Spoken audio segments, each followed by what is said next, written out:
questions from people and so forth. That's the reason why more than that supposed to be done. This time it's not a false alarm. We're ready to go.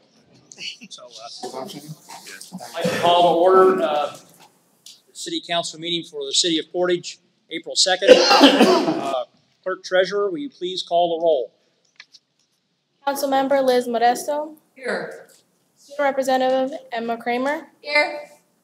Councilmember Pat Clem. Here. Student Representative Rogelio Murillo. Here.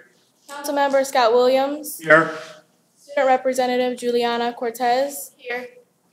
Councilmember Bill Fedke. Here.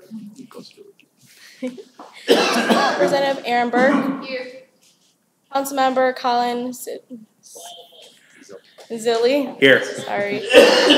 Student Representative Bonnie Clancy. Here. Councilmember Sue Lynch. Here. Student Representative Brandon English. Here. Councilmember Mark Aprisco. Here. Student Representative Jarrell Charleston. Present.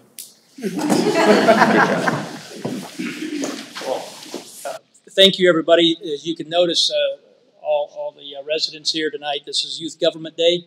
I'd like to welcome the students from Portage High School. They started out this morning at 8:30 and went through this council meeting to kind of practice for tonight. And then the rest of the day they spent with the respective department heads or the clerk treasurer or the mayor. And we had a good day. And then they went out and played around a little bit at the street department, I heard. So welcome them, and welcome everyone to tonight's meeting. If we could have Councilperson Clem lead us in the pledge.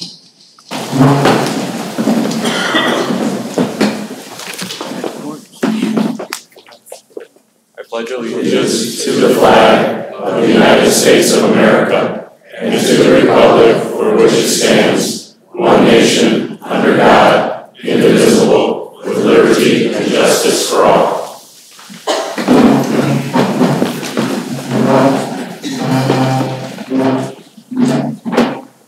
Also, before we start, I would like to welcome our newest member to the City Council, a man that's been here before, and we appreciate him stepping up and serving again, Mr. William Fedke.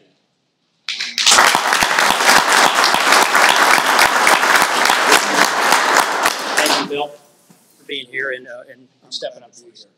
Thank you. All righty, minutes from our previous meeting. Motion to approve. Second. Any discussion? Please call the roll. Speed, I'll just run through this. Councilperson Modesto? Yes. Councilperson Clem? Yes. Councilperson Williams? Yes. Councilperson Fedke? Yes. Councilperson Zilli? Yes. Councilperson Prisco? Yes. Councilperson Lynch? Yes. Communications and correspondence and announcements from the mayor. Again, today is Youth Government Day, and we'll have a proclamation for that. And we also will have the Exchange Club's proclamation for child abuse prevention. I believe Kathy is here. Where's Kathy? There she is. Thank you. But first, I would like to have Pastor Schmidt come up and lead us in prayer, please. Talk to God. Dear God, I just say thank you. That we have people who are willing to give their time, their effort, their energy, and their wisdom to help govern us so we can have peace in the country we live in and the city we have. I just thank you now that we've got a lot of young people interested in government. So Portage will be in good hands in the future if we continue to have people like this interested in the government. And I just thank you for that. Now just be with us this evening. Give us wisdom and understanding of all we do. We'll give you thanks. In Jesus' name we pray. Amen. Thank you. Thank you, Pastor Schmidt. So we do have the proclamation here. Mayor Andre, will you divvy that up for us and get that taken care of for us for Child Abuse Prevention Month? At this time, I would like to call on Bonnie Clancy to read this proclamation. There it is.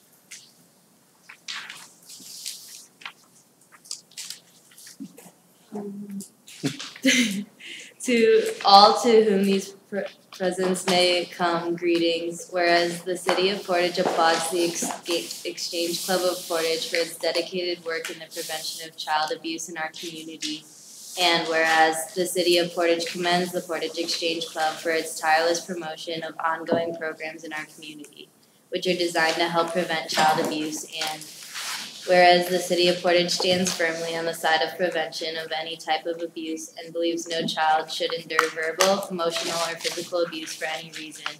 And whereas the National Exchange Club adopted the Prevention of Child Abuse and its national project in 1979 in response to a request by its national president, who, as a physician, noticed an increase in abuse cases in his medical practice. Since then, April has been designated as Child Abuse Prevention Month, and the City of Portage supports and encourages all of our residents and community leaders to wear blue each Monday in April in observance of Child Abuse Prevention Month. And therefore, be it resolved that I, John M. Cannon, Mayor of the City of Portage, Indiana, do hereby proclaim the month of April to be Child Abuse Prevention Month. In the City of Portage, in recognition of our commitment to healthy, happy children and to support the efforts of the Exchange Club of Portage and all others who observe this important cause in their mission to bring awareness of this tragic problem to a forefront and to help make our community a stronger and more loving city where children will be able to grow and thrive without fear or harm. Thank you. Kathy? Yes. Would you like to come up and kind of explain a little bit about this proclamation and this month and what you all are doing this month? Yes, absolutely. This is an important month for prevent child abuse.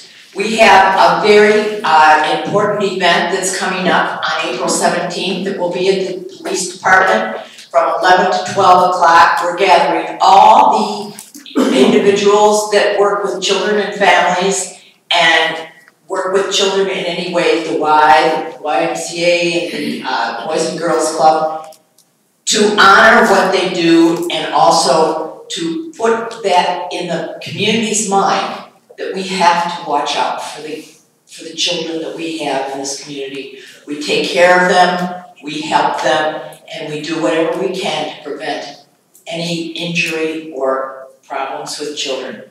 And that is one of the missions of our Exchange Club, and we're always looking for new members, and we hope that some of you might be interested in being part of our club.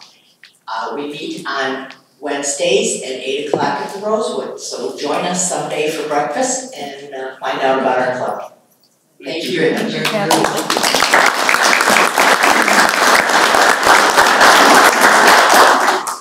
Mayor, I believe we have another proclamation. And now at this time, I would like to call on Jarrell to read the Youth Government Day proclamation.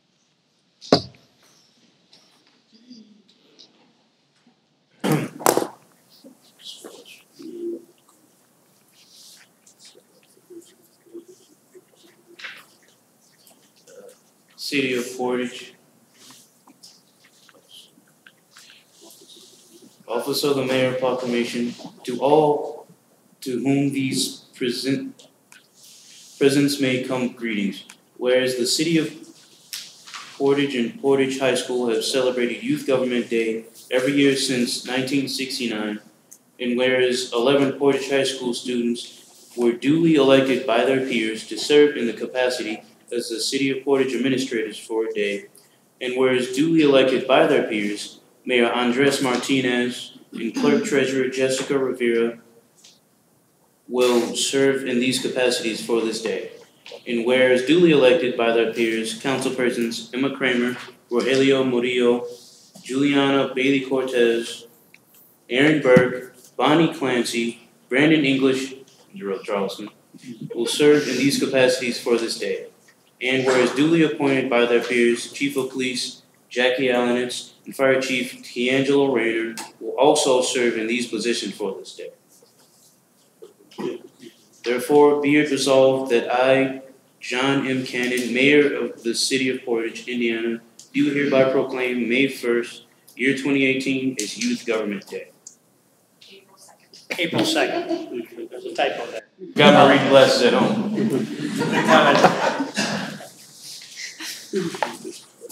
Good comeback.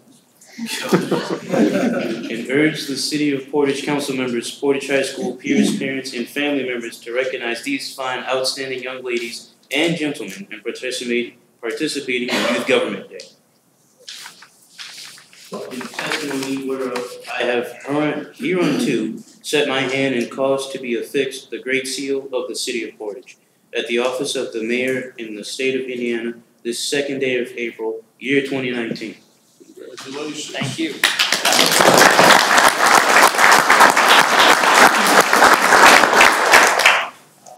One more announcement is the Mayor's Prayer Breakfast is May 2nd.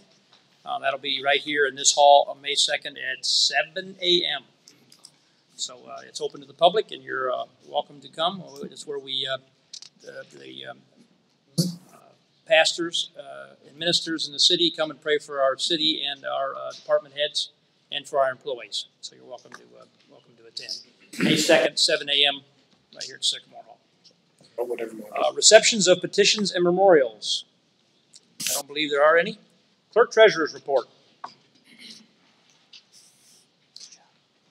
Mayor, Clerk Treasurer, and Carl Sender met to bring Mayor up to speed on financial status of city and work on improving future finances. Also, there is a 1-month delay in rollout of new utility billing system to allow time for additional testing. Any questions? We are happy to answer them. All right. Reports from city officials. We'll start with the two chiefs.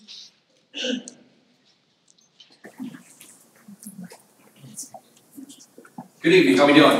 Good. Yourself, I'm Chief. introduce you to Police Chief Jack Alanis. Hi, Chief. Jackie and actually Aaron Burke were with us today. So a little bit of a few impressions. My impressions from today was I was very impressed by our law enforcement this morning.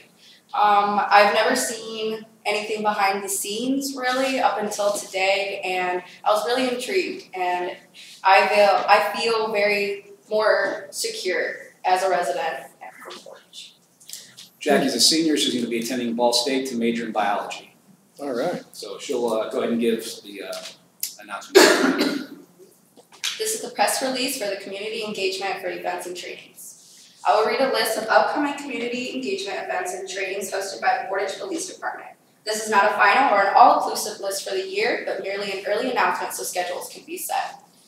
The active shooter survival training will be Tuesday, April 30th and Wednesday, May 15th from 6 to 8 p.m. The community forum on dangers of vaping and juuling will happen on Wednesday, May 1st from 6 to 8 p.m. Students are also encouraged to attend.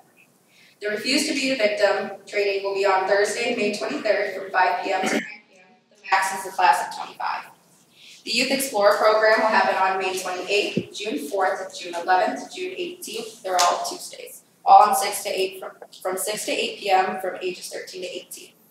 And the Citizens Academy will be May 29th, June 5th, June 12th, June 19th, June 26th, and they're also all Wednesdays. They will all be from 6 p.m. to 8 p.m. If you are interested in any of these trainings or have any questions, please call Debbie Miller at 219-764-5713. Portage residents and students will have first priority for seating. All trainings will be conducted at the Portage Police Department. Thank you. Chief Troy Williams. Thank you. Another updates. And the updates for City Council. 15 new hire applicants were received. The written test and physical agility will be scheduled for Saturday, April 6th. 2 officers off on workman's comp, 4 officers off on major illness. We'll be participating in opening days for the following: Park Soccer, April 27th, Portage Little League, May 4th, and Portage Junior Miss Softball on May 11th. The annual department for memorial and inspection will be May 13th at 1 p.m. at Founders Square. The National Night Out will be on August 6th from 5 p.m. to 9 p.m. also at Founders Square. And the National Drug Take Back will happen on April 27th from 10 to 2 at Walmart, CVS, and the Walgreens located on Central. These businesses as well as Portage Police Department will be collection sites for unused, expired, and unwanted medication and prescriptions. We'll have an officer at each location. If I could just piggyback that, due to the opioid crisis that we see across the country and in our region, we want to make this a real push for the community. That's why we're partnering at several different locations and having officers there. So we're going to put it out. We'd ask you to put it out on your social media sites. Anybody in attendance can put it out. We want to collect as much unwanted, unused, expired medication as possible to get out of the home. So kids can't be stealing it. Friends can't be opening the cabinet and taking it. So we want to make it a big push. Great. Very good. Good. Do you have any questions? What was the number of applicants again? Was it 15? 15. That's it? Yes. That's really low. Right? So what do you think the causes are? I think it's a couple things. I think nationally, there had been stigma of police with some major incidents that get sensationalized on the media. Probably some of the cloud that the city's had hanging over its head now that that's passed. I think that'll change as we go forward. So we had 44 pickup applications, 15 of them turned it in, and so we'll see where that goes. Do we get feedback from the however many 20 that didn't turn it back in? Is there any way to follow? I'm just curious. I don't know if they kind of indicate, is it other department pay? Is it, I'm just curious what they would say. I'm sure there's several factors. Actually, I'll do a little more research. Typically, when they pick up an application, they're responsible to bring it back. We don't track them down. If they don't bring it back, we don't really have conversations. I didn't know if they like signing it out or something. They sign their name. Oh, okay. Gotcha. None of the paper we give them, we really need back. Gotcha. So I'd be interested, Chief, just if you look back in previous times that we've put out applications, I wonder if you see a spike after like May when people have graduated from college with a degree in criminal justice. Maybe you see a spike in June, July, and August when they're out actually seeking a job. Yeah, give me a few days, a week, and we'll pull some numbers, and I can go back to the past hiring events, and I'll get some out to you. Thank you. Good question. Thank you. Thank you, sir. Thank you.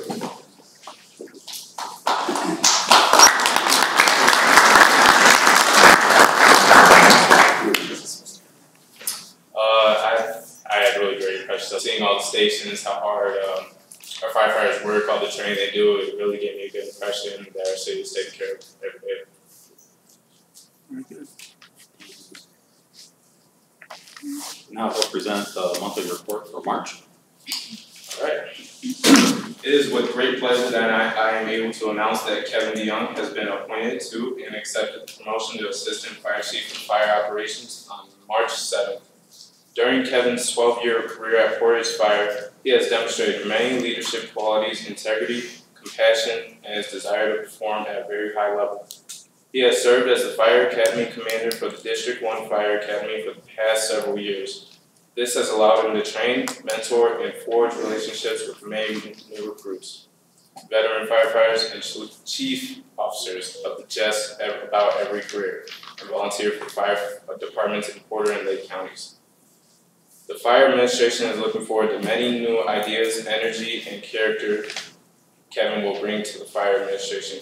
I am sure no one will question how hard Kevin works every day, each and every day, excuse me. We are excited for him to have this opportunity and for us to be a part of it. Some calls to service this month. The fire department has responded to 381 calls for the month of March. There have been 1,087 calls year to date. The majority of these calls were for medical assistance. A more detailed breakdown of these calls can be provided next month. Some fire safety tips. With daylight savings time that began on March 10th, the fire department encourages residents to change the battery in their smoke detector when they change the clocks for their daylight savings time. This ensures there is a fully charged battery in the smoke detector and that the smoke detector can function if a fire starts. Smoke detectors will alert your family to a fire even while you are asleep. This provides the necessary time needed to escape the smoke and heat. Some safety tips for storms. With spring coming comes rain, lightning, and some wild storms. Some of these storms can be severe. Residents can set storm warning notifications on weather alert radio or weather apps on their cell phones to alert them of approaching storms. Don't get caught outside in a storm. Lightning can strike an area far ahead of the storm. Wind can blow down trees and send heavy, large objects flying through the air. The fire department will also like to caution residents about downed power lines. Always treat downed power lines as electrically energized, even if they are not arcing. Stay away from downed power lines and watch out for power lines contacting anything that conducts electricity, such as a fence. One last safety tip: call before you dig. Underground utilities such as electric, gas, cable TV, water, and fiber optics can be damaged and may injure or kill if hit by a shovel or gardening tool.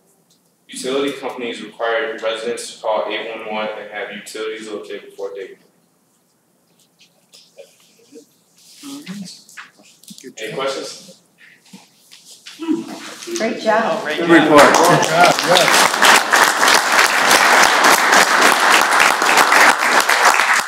I'd like to thank Mr. Kinder for helping out today.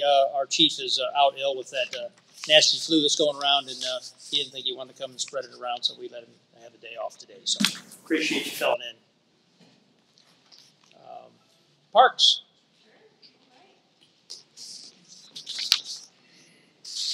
Good evening. Good evening. Good evening. I had the great pleasure of spending the day with Emma, who we have a lot in common. We both have similar interests and backgrounds in environmental science, and she'll be attending Purdue in the fall, which is my grad school alma mater, so it's pretty awesome.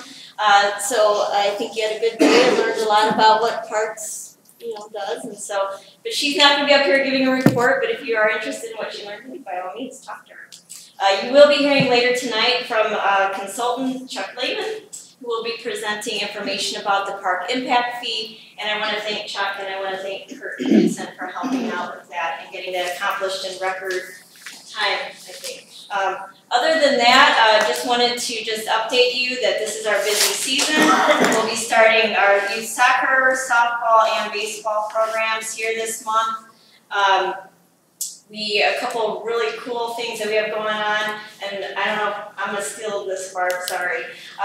We're gonna be hiring for the summer. So if you need a job this summer, we look to a lot of our high school and college students to work here at the park department as well as the arena. So I'm sorry, I had to do it. Also, every year we have a goal of mulching our playgrounds by Mother's Day. And we are getting our mulch here in the next couple of weeks. So if any organizations are looking to do some volunteer work, contact us because we need groups to come out and help us maybe on a Saturday spread mulch at all of our playgrounds. All of our playgrounds get mulched. And then lastly, wanted to thank Chasing Dreams. They're donating a flower box to us that we will have a ceremony in which we present that. I believe this month is National Autism Month, and so we'll be recognizing that and having a ceremony for that. So, other than that, any questions? Jen, on the hiring side, do they come to the park directly and get an application and the marina to get an app, or is there another process? They can see Christina Martinez at City Hall for an application and submit it there. If they want to write parks on it or marina on that, then we'll get those after they get it. All right, thank you. The application is also online. Okay. Our employment application is online too. So. Thank you. Any other questions? Thank you. Thank you. Steve, Randy, Street Department.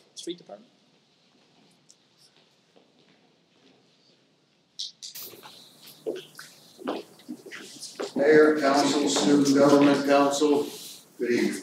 Good evening, sir. Steve. Like every other month when I give my report, we're in bulk week. Funny how that happens. Yeah. First week of the month. Yeah. I'm going to tell you, it's heavy out there already. It's like summer has started. Everybody's piling stuff up the street. We did not get through our Tuesday route today. We'll be finishing that up in the morning. So if you're in the Cooley area, the Tuesday route will get you tomorrow morning. We're just finding summer loads out there already. As soon as the weather gets nice, everybody starts putting stuff at the curbs. We're currently running leak bags out. We're going to continue that for the next few weeks until we get them all picked up. So there's still small piles everywhere, and we'll get them. Still out patching potholes. Still, the frost is out of the ground, so we should be seeing the end of it. We're trying to go through and do a little more thorough job with the patching, taking our time a little more than when it's snowing out and there's water in the holes and we're just filling them up so we don't tear up cars, so. What you all did on airport's holding up really well. Yeah, it is. We're getting a little better. We're getting our equipment ready. We're gonna start crack sealing as soon as the weather allows us. We've got a lot of roads to do this year, probably twice as much as we attempted to do last year. And we'll be following that up with our striping of the roads. So all of our citizens, please be aware of our guys out there and be cautious and courteous when you see our guys out there on the streets. It's a dangerous job, and we need everybody looking out for our guys that are out there working hard to try to keep our roads in good shape. Got a lot of new equipment coming in the next month, and I want to thank everybody here who helped secure this for our citizens. We got a new rear loader coming in probably next week. A couple new plow trucks, a couple new leaf backs that we surely needed last year will certainly help us out this year, and a new patch buggy that's due in a couple weeks that will help us go out. We're going to do some road repair with that this summer. Had a great day today with the youth government folks that came down. They all got to come down to the street department and play on some of our toys. And I'll let Randy talk a little bit more about what we had going on down there. But I enjoyed all of you coming down. So, unless anybody has any questions for me, Sue. I've had people ask me how much longer are you going to be collecting leaves? Until they're all picked up. There you go. Yeah, we'll stay on them until they're all picked up. Did you get the hot box yet? And please call, if you've got leads that have been sitting there, call. We're not really running lists, we're running callings. People are calling saying, I got leads. And we'll run our routes, but if you're on a cul-de-sac with leads, call us and we'll get them. We're going to stay on until we get them. A lot of people have asked me about pine needles because they have pine trees and those needles come down too. So are you able to take the pine needles like with the leaves? Oh, yes. We take green pine trees, so I would say, they compost like leaves, so. Anybody else for me? I do. Liz? I brought it up last council meeting that on Brant Street, there was some semis going down the road, turning down around in a church, and it's tearing the road up, and we just put some drywalls down there at the end of Brant. And I asked for some no trucks put on there. We have on our agenda for the next traffic commission, we're gonna readdress our truck routes in the city because we got semis driving all over town and roads. Yes, we do. Business on, so we are gonna be looking at our truck routes at our traffic commission. And when's the traffic commission meeting? Thursday morning at 9 a.m. Okay. Anybody else? Okay, thank you. We got a neat little presentation. Well, it was a great honor to have the youth here today for Government Youth Day, and in recognition of that day, we wanted to name an honorary street after Jane Charleston Way. It was a pleasure to have the youth down there at the street department, seeing them operate some of the equipment and stuff like that. So, but I just want to show it to the public there. So, hopefully Darrell will display this honorably. On everyone. Everybody's gonna know that. He came down to the street department. I showed him the sign department. He said, "I always wanted my own sign. I always wanted a sign." And he didn't know this was made, so I actually flipped it up over across the desk, and he's looking at this, and he's like, "Whoa, where's that street at?" So I'm gonna put this right over there. So, thank you for all that you did today. You do bring hope to America. So I just want to say that. Randy, I actually have a quick question for you. Yes. Are our new street signs blue? No. Oh, okay. No. Just curious. Really nice. They are now. We're changing them.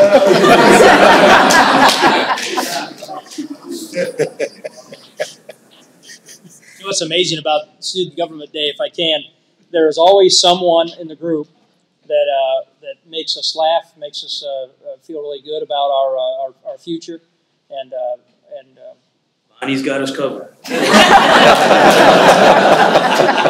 Yes, she does. All of you here. Have I forgot someone? Standing committees. Or I'm sorry, Andy. Sorry, economic development. Sorry, Andy. Andy had a partner today as well. Yes, I did. Our economic development director, Andy Maletta. Thank you. So first up, I got to put my school board hat on and just say congratulations and thank you to the students who participated today. On behalf of Portage Township Schools, we're extremely proud of you. If the parents and everyone could have seen how well you were behaved and attentive and participatory, it's certainly outstanding. So thank you for that. Nice. I had the pleasure today of spending a couple hours with Roger and kind of showing him around the city a little bit, showing him some of the businesses that we have here, talking about the economic development process, talking about some of the challenges of it that we talked about. So hope that was informative, and had a great time with Roger today. So thank you, Roger, for being there today. Just a couple of things. I hope you've all had an opportunity to go visit Big Time Burgers and Brews. It finally opened up in the last week. They've done off to a great start. Just so you know, that business is owned by Rolly Martinez, Portage resident, managed by Candy Gutierrez, another Portage resident. So it's exciting to finally have a restaurant in the promenade in the downtown area. With another one, we started seeing some preliminary plans on the pizza place that's going to be going in there. And then Rolly also has a place across the street, the old El Cantarita, which will be opening soon as Bart's Barbecue and Bourbon, a barbecue place. So we're excited about that as well. Things are starting to pick up, starting to get phone calls again and some leads on some various businesses and manufacturers, a couple of small manufacturers that are looking for some properties, and they're in their search process. So hopefully some of those things will be working out here over the course of the next couple of months. We'll be able to bring them to you with some announcements. So we're working hard with that. We do have a little bit of a challenge. We're running out of space for some of these manufacturers. Ameriplex is about full. So we do need at some point some redeveloped properties that we have. We need to start marketing a little bit and start opening those up for some others to come in. Other things, so you know, I know there was an issue with Dollar General in the last week. Just to give you a little bit of an update, I talked to Jeff Beach today. He's been meeting with them and they're working together at this point to try to resolve those issues. He felt comfortable that maybe they can get something worked out. It's not done yet, but they are in a lot of dialogue, and he felt comfortable about it and basically hold their pickets off of that property at this point. Good. So we are getting some progress there. So hopefully that can get worked out. Andy, and illegally, I'll just be real candid, illegally paying these employees and not adhering to the proper accounting